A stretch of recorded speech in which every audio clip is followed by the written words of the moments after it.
તમે તમારા social media પર મેજરલી લાઇફસ્ટાઇલ પ્રોડક્ટ્સને પ્રમોટ કરતા હો છો, તો ફેશનને લઈને અને ફાસ્ટ ફેશનને લઈને તમારું શું માનવું છે?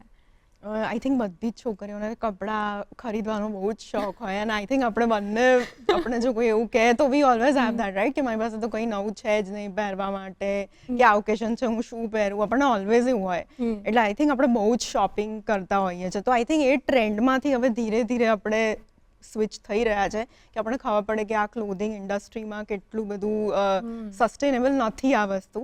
તો એની અવેરનેસ આપણને ધીરે ધીરે આવી રહી છે અને હવે આખો એ ટ્રેન્ડ ચાલ્યો છે કે ચલો સ્ટાઇલિંગ કરો, એકની એક વસ્તુ 5 રીતે પહેરી શકો છો, એને ક્રિએટિવ કરી શકો છો. તો એ આપણે ધીરે ધીરે હવે સમજી રહ્યા છે કે આપણે ઘણા બધા મોટા સેલેબ્સ છે, એ લોકો પણ પોતાના આઉટફિટ મોટા મોટા ઓકેશન પર રિપીટ કરી રહ્યા છે.